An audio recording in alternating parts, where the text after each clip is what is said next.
한양 장터는 그날따라 더욱 시끌벅적했습니다. 잠복더위가 한창이던 그날, 땀 냄새와 먼지가 뒤섞인 공기 속에서 죄인들을 실은 옥수레가 천천히 지나갔죠. 옥수레 안에는 저마다 사연을 가진 죄인들이 쇠사슬에 묶인 채 비틀거리고 있었습니다. 그 중에서도 유독 눈에 띄는 사내가 있었어요. 다른 죄인들과는 달리 허리를 꼿꼿이 세우고 앞을 바라보는 눈빛이 살아있었습니다. 검게 그을린 그 손에는 오래전 장부를 쥐었던 흔적이 남아 있었지요. 저기 있는 산에 뭔 죄를 지었길래 저리 당당한가? 들리는 말로는 양반집 자제라던데 남의 집에 몰래 들어갔다가 잡혔다고 하더군. 장터 구경꾼들의 수군거림이 이어졌어요. 그 자리에 서 있던 연희는 무심코 그 사내를 바라보았습니다. 원래 연희는 귀한 집 규수였지요. 아버지가 이조 판서를 지내던 양반가의 외동딸로 예전에는 성품이 좋기로 소문이 자자했어요. 혼인자가 줄을 설 정도로 아름다웠던 규수였지만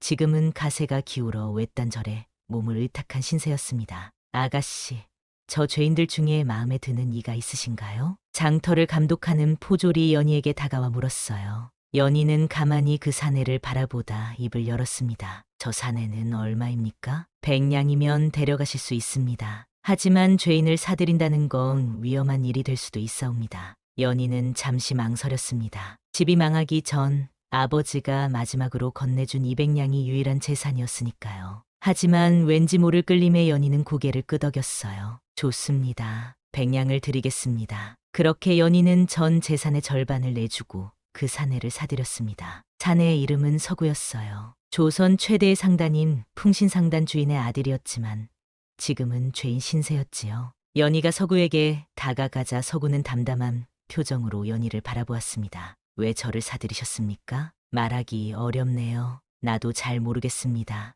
연희는 솔직하게 대답했어요. 사실 연희 자신도 왜 이런 선택을 했는지 알 수 없었습니다. 단지 서구의 눈빛에서 무언가 특별한 것을 느꼈을 뿐이었지요. 어디로 데려가실 겁니까? 절입니다. 내가 지내는 곳이지요. 연희와 서구는 그렇게 한양장터를 벗어나 외딴 절로 향했어요. 가을 비가 내리기 시작했고 황토길은 질척거렸습니다. 연희는 간간히 뒤를 돌아보며 서구가 따라오는지 확인했어요. 서구는 묵묵히 연희의 뒤를 따랐습니다. 그의 발목에는 여전히 쇠사슬 자국이 선명했지요. 왜 죄인이 되었나요? 여관에서 하룻밤을 묵게 되었을 때 연희는 조심스레 물었습니다. 서구는 잠시 침묵했어요. 횃불빛에 비친 그의 얼굴은 수심이 가득했습니다. 말씀드릴 때가 오면 말씀드리겠습니다. 그 짧은 대답에 연희는 더 묻지 않았어요. 밤이 깊어갔고 방 한 칸에 마주 앉은 두 사람 사이로는 어색한 침묵만이 흘렀습니다. 다음 날 아침 두 사람은 다시 길을 나섰어요. 마침내 해가 질 무렵 깊은 산속에 자리한 작은 절이 모습을 드러냈습니다. 아직도 단풍이 남아있는 나무들 사이로 고즈넉한 절이 보였어요. 여기가 지금 제가 머무는 곳입니다. 아버지의 지인인 주지스님 덕분에 이곳에 몸을 의탁하고 있지요. 연희의 말에 서구는 저를 바라보며 깊은 한숨을 내쉬었습니다. 이제부터 새로운 삶이 시작되는 순간이었어요. 절에 도착한 연희와 서구를 반갑게 맞이한 건 주지스님이었어요. 스님은 연희가 사내를 데려온 것에 왠지 모르게 놀라는 기색이었지만 곧 너그러운 미소를 지었습니다. 아가씨, 이 사람은 누구신가요? 제가 장터에서 데려온 사람입니다. 연희는 조심스레 대답했어요. 스님은 서구를 유심히 바라보더니 고개를 끄덕였습니다. 인연이란 참 알 수 없는 법이지요. 빈 방이 있으니 저쪽에 머물게 하세요. 그렇게 절에서 둘만의 생활이 시작됐어요. 서구는 절 뒤편 작은 암자에 머물렀고 연희는 본당 옆방에 지냈습니다. 처음에는 서로 말도 별로 없었죠.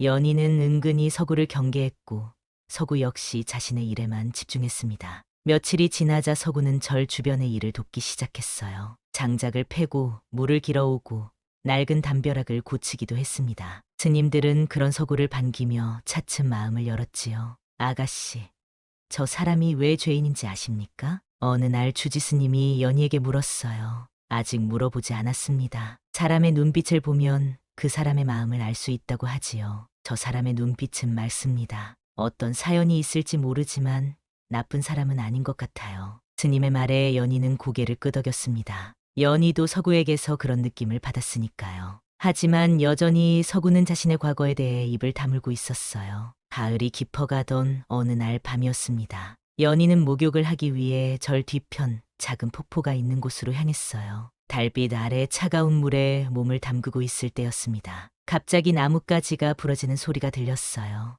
연희가 흠칫 놀라 고개를 돌리자 그곳에는 서구가 서 있었습니다. 죄송합니다. 제가 몰랐습니다. 서구는 황급히 고개를 돌렸어요. 연희는 급히 옷을 챙겨 입었습니다. 얼굴이 화끈거렸지요. 일부러 그런 건 아닌 것 같군요. 연희가 조심스레 말했어요. 서구는 여전히 고개를 돌린 채 대답했습니다. 보려 한 게 아닙니다. 그저 나도 사람이라 그리 되었습니다. 그 말에 연희는 웃음을 참을 수 없었어요. 서구도 쑥스러운 듯 미소를 지었습니다. 그 사건 이후로 두 사람 사이에는 왠지 모를 긴장감이 흘렀지요. 마주칠 때마다 눈길을 피하고 말을 건넬 때면 얼굴이 붉어지곤 했습니다. 연희는 점점 서구의 깊은 슬픔을 눈빛으로 알아보기 시작했어요. 밤이면 서구가 홀로 달빛 아래 앉아 먼 산을 바라보는 모습을 보았습니다. 때로는 한숨을 내쉬는 모습도 보였죠. 무슨 생각을 그리 많이 하시나요? 어느 날 밤, 연희는 용기를 내어 서구에게 다가갔어요. 서구는 잠시 침묵하다가 입을 열었습니다. 가족 생각을 하고 있었습니다. 가족이요? 네, 제게는 여동생이 하나 있었습니다. 서구의 눈빛이 슬픔으로 가득 찼어요. 연희는 더 묻지 못했습니다. 서구의 슬픔이 너무 깊어 보였으니까요. 시간이 흐르면서 두 사람은 조금씩 가까워졌어요. 함께 절 아파트를 가꾸고 가끔은 근처 마을에 내려가 필요한 물건을 사오기도 했습니다. 주지스님은 그런 두 사람을 바라보며 미소 지었지요. 인연이란 참 오묘한 법이구나. 스님의 말처럼 연희와 서구 사이에는 분명 특별한 감정이 피어나고 있었습니다. 서로가 서로를 이해하게 된 거였죠. 하지만 아직도 서구의 과거에 대한 비밀은 풀리지 않았어요. 연희는 때가 되면 서구가 모든 것을 말해줄 거라고 믿었습니다. 첫눈이 내리던 날이었어요. 절 마당에 하얀 눈이 소복이 쌓였고 연희와 서구는 함께 눈을 치우고 있었습니다. 서구의 손이 가끔 연희의 손과 스치면 왠지 모를 따뜻함이 느껴졌어요. 연희는 고개를 숙인 채 미소 지었습니다. 저녁 무렵 두 사람은 따뜻한 방 안에서 차를 마시며 이야기를 나누었어요. 창밖으로는 눈이 더욱 거세게 내렸습니다. 불빛에 비친 서구의 얼굴은 평소보다 더 깊은 생각에 잠긴 듯했어요. 오늘은 무슨 생각을 그리 많이 하시나요? 연희가 물었어요. 서구는 잠시 침묵하다가 입을 열었습니다. 제 이야기를 들려드려도 될까요? 연희는 조용히 고개를 끄덕였어요. 서구는 깊은 한숨을 내쉬고 이야기를 시작했습니다. 저는 풍신상단의 외아들이었습니다. 아버지는 제가 상단을 이어받기를 원하셨지요. 하지만 저는 장사보다는 책을 좋아했어요. 그래서 늘 아버지의 기대에 부응하지 못했습니다. 서구의 목소리에는 아픔이 묻어났어요. 연희는 가만히 듣고만 있었습니다. 제게는 여동생이 하나 있었어요. 이름은 설안입니다. 어머니가 돌아가신 후 제가 돌봐왔지요. 설안은 무척 아름답고 똑똑했어요. 서구의 눈에 그리움이 어렸습니다. 그는 이야기를 계속했어요. 아버지는 사업이 어려워지자 큰돈을 위해 설안을 권세가에 팔았습니다. 한양에서 손꼽히는 부자였지만 악명 높은 사람이었죠. 그 집안에서는 설안을 종처럼 부리다 온갖 나쁜 짓을 일삼았어요. 서구의 얼굴이 분노로 일그러졌어요. 연희는 서구의 손을 잡아주었습니다. 설안의 편지를 받았을 때 저는 참을 수 없었습니다. 밤에 몰래 그 집을 찾아갔어요. 하지만 설안은 이미 병들어 있었고 그 집주인은 제 앞에서 설안을 때렸습니다. 서구의 목소리가 떨렸어요. 연희는 서구의 손을 더 꼭 잡아주었습니다. 저는 화를 참지 못했습니다. 주인을 때렸고 그 자리에서 포졸들에게 잡혔지요. 제가 양반집 자제라는 이유로 죽음은 면했지만 종신노역형을 선고받았어요. 설안은 그 자리에서 쫓겨나 어디로 갔는지 알 수 없게 되었습니다. 서구의 이야기가 끝났어요. 방 안에는 무거운 침묵만이 흘렀습니다. 연희는 서구의 슬픔을 느낄 수 있었어요. 그래서 저는 죄인으로 살고 있지만 사람이길 포기하지 않았습니다. 설안을 찾아야 한다는 생각으로 그것만이 제 삶의 이유였어요. 서구의 눈에 눈물이 맺혔습니다. 연희는 가슴이 아팠어요. 서구가 겪은 아픔이 너무나 컸기 때문이었죠. 부끄러운 이야기를 들려드려 죄송합니다. 서구가 고개를 숙였어요. 연희는 서구의 어깨에 손을 얹었습니다. 부끄러울 것 없어요. 당신은 옳은 일을 했을 뿐입니다. 서구는 놀란 듯 연희를 바라보았어요. 연희의 눈빛에는 따뜻한 이해와 공감이 담겨 있었습니다.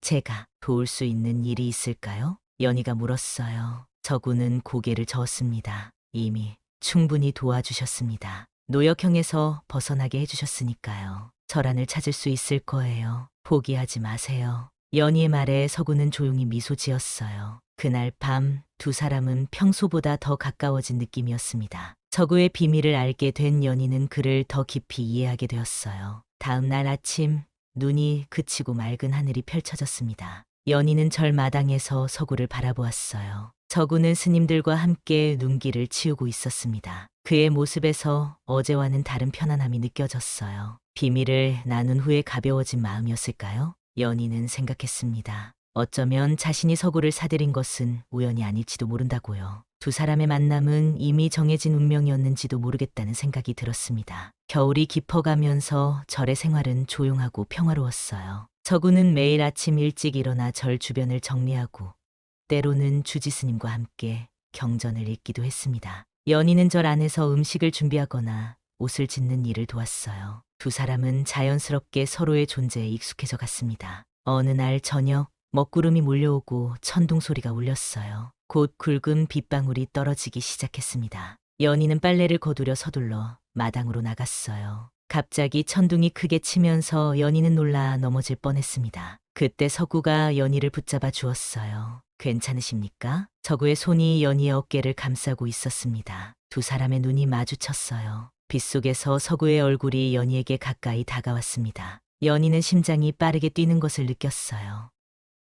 네, 괜찮아요. 황급히 대답하며 연희는 몸을 떼어냈습니다. 하지만 마음속 깊은 곳에서는 이상한 감정이 일어나고 있었어요. 그날 밤 연희는 잠을 이루지 못했습니다. 비가 내리는 소리를 들으며 서구의 얼굴을 떠올렸지요. 날이 갈수록 연희의 마음은 더욱 커져갔습니다. 서구를 바라볼 때마다 가슴이 뛰고 그의 목소리를 들을 때면 얼굴이 붉어졌어요. 연희는 자신의 감정을 숨기려 했지만 그것은 쉽지 않았습니다. 봄이 시작되던 어느 날이었어요. 절 주변에 매화꽃이 피기 시작했죠. 연희는 홀로 매화나무 아래 앉아 생각에 잠겨 있었습니다. 그때 서구가 다가왔어요. 무슨 생각을 그리 깊이 하고 계십니까? 서구가 물었습니다. 연희는 고개를 들어 서구를 바라보았어요. 서구의 눈빛에서 따뜻함을 느꼈습니다. 그대에 대해 생각하고 있었어요. 연희의 솔직한 대답에 서구는 잠시 말을 잃었어요. 연희는 용기를 내어 계속 말했습니다. 처음 만났을 때부터 그대의 눈빛이 특별하게 느껴졌어요. 그래서 백냥을 주고 그대를 데려온 거예요. 그대를 구하고 싶었던 거죠.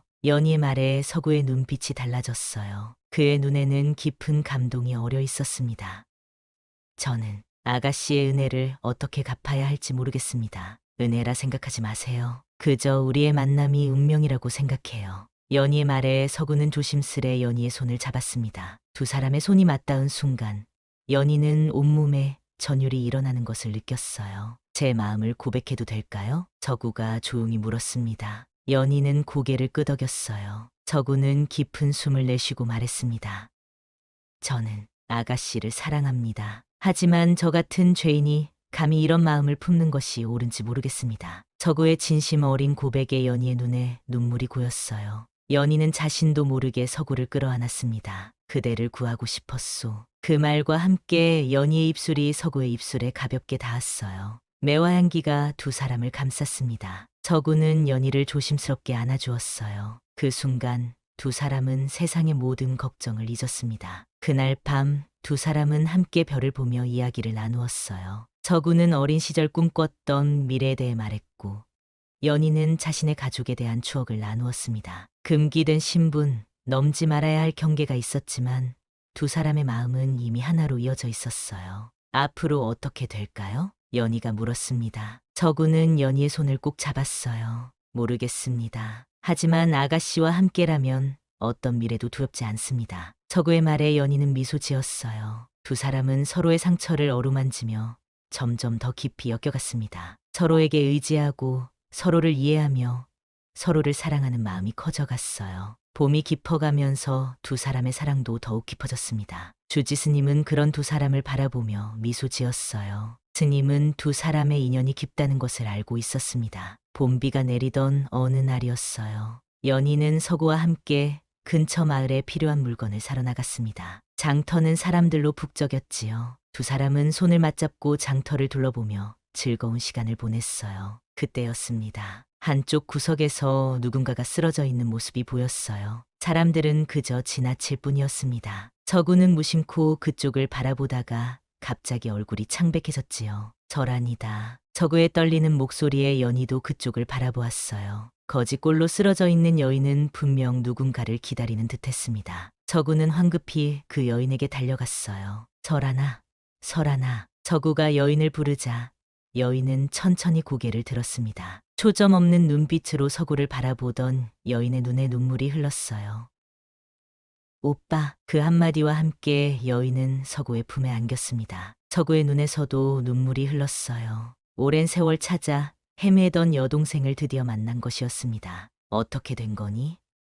어디가 아프니? 서구가 물었어요. 저라는 기침을 하며 간신히 대답했습니다. 그 집에서 도망쳤어요. 오빠가 잡혀간 후로 더 심해졌거든요. 그래서 겨우 탈출해서 오빠를 찾아 한양까지 왔어요. 저란의 모습은 말이 아니었습니다. 온몸에 상처가 있었고 얼굴은 창백했어요. 분명 병을 얻은 듯했습니다. 연희는 서구의 어깨에 손을 얹었어요. 빨리 절로 데려가야 합니다. 상태가 심각해 보여요. 서구는 설안을 안고 일어섰습니다. 세 사람은 서둘러 절로 돌아왔어요. 주지 스님은 설안의 상태를 보고 놀라며 약초를 준비했습니다. 열이 심하게 올랐군요. 우선 열부터 내려야 합니다. 스님의 말에 연희는 서둘러 약을 다리기 시작했어요. 저구는 설안의 손을 잡고 옆에서 떠나지 않았습니다. 저구의 얼굴에는 걱정과 안도가 뒤섞여 있었어요.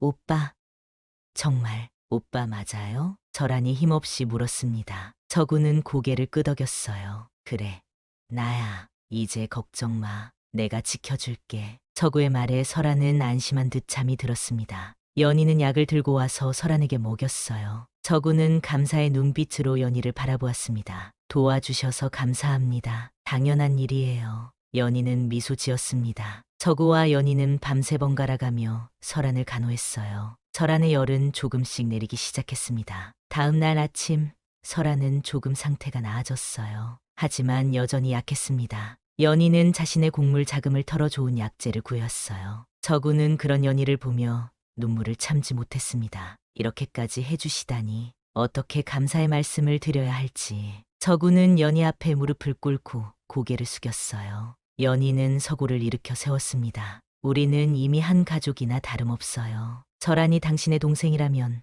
내 동생이기도 하니까요. 연희의 말에 서구는 처음으로 연희에게 눈물로 감사를 표했습니다. 두 사람은 서로를 꼭 안았어요. 설안을 바라보는 서구의 눈빛에는 이제 희망이 담겨 있었습니다. 며칠이 지나자 설안의 건강은 조금씩 나아졌어요. 처음으로 몸을 일으켜 앉을 수 있게 되었을 때 설안은 연희에게 감사의 인사를 전했습니다. 저를 구해주셔서 감사합니다. 오빠가 얼마나 좋은 분을 만났는지 알 것 같아요. 설안의 말에 연희는 부끄러워하며 미소 지었어요. 저구는 그런 두 사람을 바라보며 행복을 느꼈습니다. 자신이 가장 아끼는 두 사람이 함께 있다는 사실이 너무나 감사했어요. 설안이 건강을 되찾아가면서 세 사람의 생활은 더욱 풍요로워졌습니다. 설안은 손재주가 좋아 비단에 아름다운 자수를 놓기 시작했어요. 연희는 설안에게 옷 만드는 법을 가르쳤고 서구는 두 사람을 위해 더 열심히 일했습니다. 우리 함께 새로운 시작을 해보는 게 어떨까요? 어느 날 저녁 연희가 제안했어요. 서구와 설안은 호기심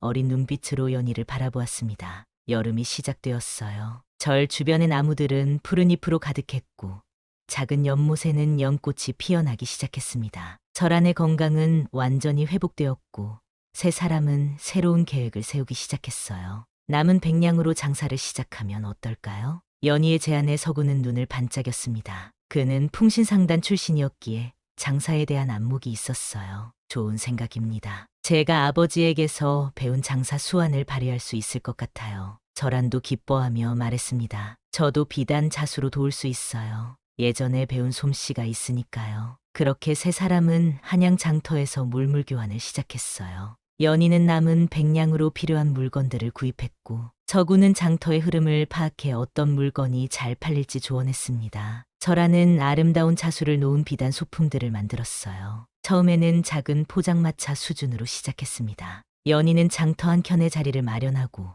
서구와 함께 물건을 팔았어요. 설안의 자수 작품은 특히 인기가 좋았습니다. 양반가의 부인들이 설안의 솜씨를 알아보고 찾아오기 시작했어요. 이런 자수는 처음 봤습니다. 누구의 솜씨인가요? 한 양반집 부인이 물었습니다. 설안은 수줍게 고개를 숙였어요. 연희가 대신 대답했습니다. 저희 동생의 솜씨입니다. 특별히 주문 제작도 가능하답니다. 그 부인은 기뻐하며 주문을 넣었어요. 그렇게 소문이 퍼지기 시작했고 설안의 자수 작품을 원하는 사람들이 늘어났습니다. 저구는 장사의 흐름을 더 넓히기 위해 무역을 계획했어요. 예전에 아버지가 거래하던 상인들을 찾아가 인사를 드리고 조금씩 관계를 회복해 나갔습니다. 처음에는 의심의 눈초리로 바라보던 상인들도 서구의 진심을 알아보고 다시 거래를 시작했어요. 서구 도령이 다시 일어서다니 참으로 반갑습니다. 풍신상단의 피는 속일 수 없군요. 한 노상인이 말했습니다. 서구는 겸손하게 고개를 숙였어요. 모두 연희 아가씨 덕분입니다. 제게 새 삶을 주신 은인이십니다. 세 사람의 노력은 차츰 결실을 맺기 시작했어요. 작은 포장마차에서 시작한 장사는 이제 한양에서 소문난 가게가 되었습니다. 사람들은 이 가게를 찾아 먼 곳에서도 왔어요. 설안의 자수 작품은 한양 최고의 솜씨로 인정받았고 서구의 장사 수완은 예전의 명성을 되찾아갔습니다. 연희는 두 사람이 자신의 재능을 펼치는 모습을 보며 행복했어요. 백냥으로 시작한 인연이 이렇게 큰 결실을 맺을 줄은 생각하지 못했습니다. 피는 물보다 진하고 마음은 돈보다 깊다더니 정말 그런 것 같아요. 어느 날 저녁 연희가 말했습니다. 서구와 설아는 그 말에 공감하며 고개를 끄덕였어요. 아가씨가 아니었다면 저와 설안이 이렇게 행복할 수 없었을 거예요. 서구의 말에 연희는 미소 지었습니다. 세 사람은 점점 작지만 따뜻한 가족처럼 변해갔어요. 서로 의지하고 서로 도우며 서로의 꿈을 응원했습니다. 가을이 깊어가던 어느 날 서구는 연희에게 특별한 제안을 했어요. 상단을 차리는 건 어떨까요? 이제 우리의 장사가 많이 커졌으니 정식으로 상단을 세우는 거죠. 연희는 기쁜 마음으로 동의했습니다. 설안도 한바구음을 지었어요. 그렇다면 상단의 이름은 무엇으로 할까요? 연희가 물었습니다. 서구는 잠시 생각하더니 제안했어요. 백냥으로 시작된 인연이니 백연상단은 어떨까요? 백냥의 백과 아가씨 이름에 연을 따서요. 연희는 감동한 표정으로 고개를 끄덕였습니다. 설안도 기뻐하며 박수를 쳤어요. 정말 좋은 이름이에요.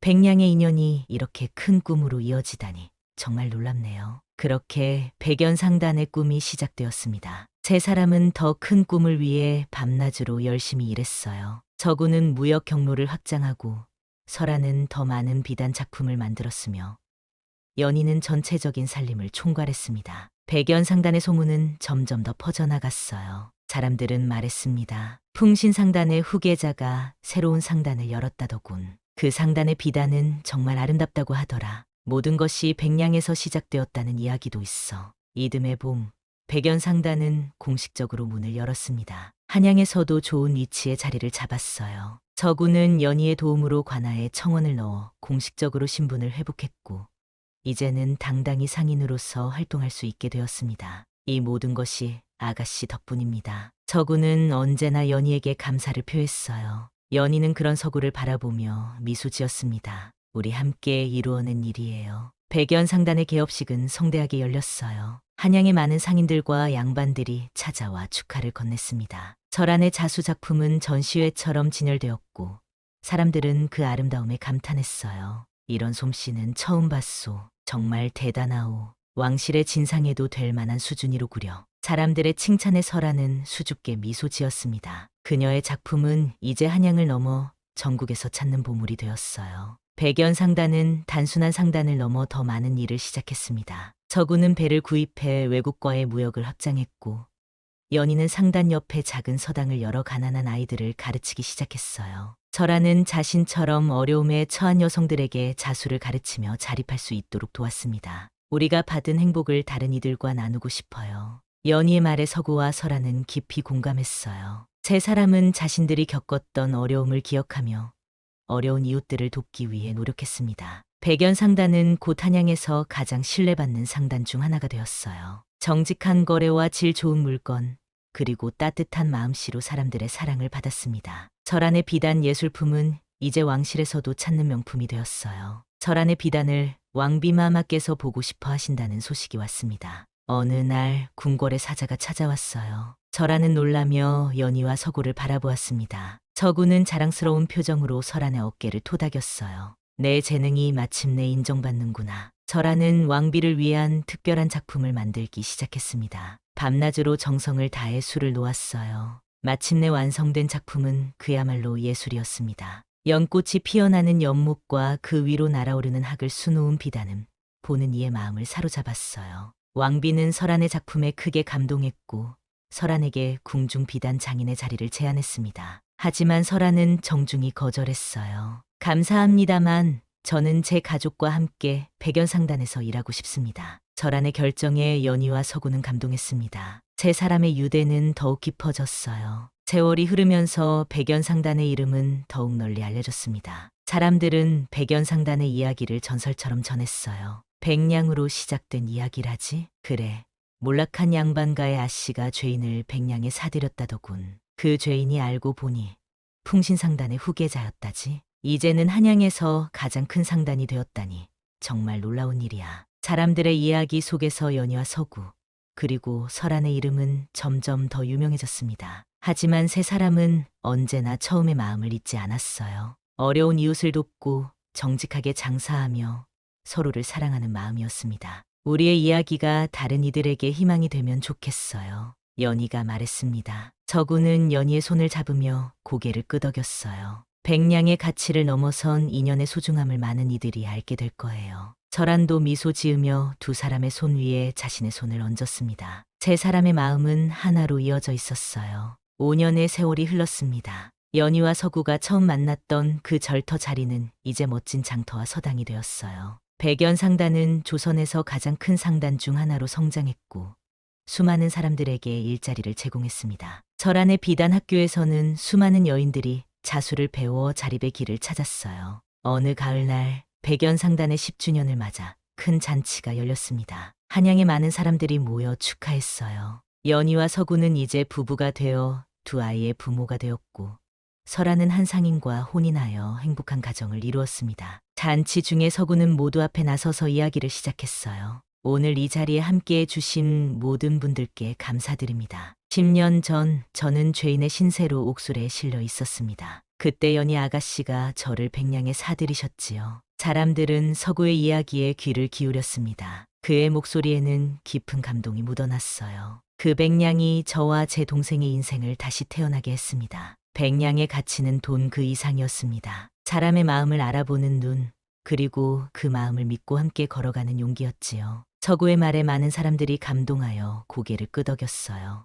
연희는 서구 옆에 서서 미소 지었습니다. 백연상단은 단순한 장사의 공간이 아닙니다. 서로를 믿고 도우며 함께 성장하는 공동체입니다. 앞으로도 우리는 처음의 마음을 잊지 않고 많은 이들과 함께 나누며 살아가겠습니다. 서구의 선언에 모두가 박수를 보냈어요. 잔치는 밤늦게까지 이어졌습니다. 사람들은 백연상단의 이야기를 나누며 감동했지요. 저 여인 백냥으로 사내를 살렸더니 나라 절반을 일으켰다지. 정말 놀라운 이야기로군. 진짜 복이란 사람의 마음을 알아보는 눈에서 시작되는 법이지요. 잔치가 끝난 후 연희와 서구는 절이 있던 언덕에 올랐어요. 그곳에는 이제 작은 정자가 세워져 있었습니다. 두 사람은 달빛 아래 앉아 10년 전의 일을 회상했어요. 그대라면 백냥으로 누구를 살리시겠습니까? 서구가 연희에게 물었습니다. 연희는 미소 지으며 대답했어요. 다시 그날로 돌아간다 해도 저는 변함없이 당신을 선택할 거예요. 서구는 연희의 손을 꼭 잡았습니다. 두 사람의 눈빛에는 10년의 세월이 담긴 사랑과 신뢰가 담겨 있었어요. 백냥의 가치를 넘어선 건 당신의 마음이었습니다. 저를 믿어준 그 마음이 저를 다시 태어나게 했지요. 서구의 말에 연희는 고개를 끄덕였습니다. 그들의 사랑은 세월이 흘러도 변함없이 깊어만 갔어요. 설안도 아이들을 데리고 언덕에 올라왔습니다. 세 가족은 달빛 아래 앉아 이야기를 나누었어요. 아이들은 부모들의 이야기를 들으며 눈을 반짝였습니다. 엄마, 정말 아빠를 백냥에 사셨어요? 그래, 그건 내가 한 가장 현명한 투자였단다. 아이들은 웃으며 박수쳤어요. 그들에게는 그저 재미있는 이야기였지만 어른들에게는 인생을 바꾼 소중한 기억이었습니다. 밤이 깊어가는 가운데 서구는 연희와 설안에게 새로운 계획을 이야기했어요. 우리의 이야기를 책으로 남기고 싶습니다. 백냥으로 시작된 운명적인 만남, 그리고 그 이후의 이야기를 많은 사람들에게 희망이 되는 이야기로 남기고 싶어요. 연희와 설아는 기쁘게 동의했습니다. 그들의 이야기는 분명 많은 이들에게 용기와 희망을 줄 수 있을 테니까요. 세월이 더 흘러 백연상단의 이야기는 조선 전역에 퍼져나갔습니다. 사람들은 그 이야기를 듣고 자신의 삶의 용기를 얻었어요. 어려운 시기에도 희망을 잃지 않고 서로를 믿고 도우며 살아가는 법을 배웠습니다. 그리고 사람들은 종종 자신에게 물었지요. 그대라면 백냥으로 누구를 살리시겠습니까? 그 질문은 단순한 호기심을 넘어 자신의 마음을 들여다보는 깊은 성찰이 되었습니다. 백냥의 가치는 단순한 돈이 아니라 사람의 가능성을 알아보는 눈과 그 가능성을 믿고 함께 걸어가는 용기라는 것을 많은 이들이 깨달았어요. 백연상단은 계속해서 성장했고 연희와 서구, 그리고 설안의 이야기는 후대에도 전해졌습니다. 백냥으로 시작된 인연이 많은 이들의 삶을 풍요롭게 만든 이야기로 말이지요.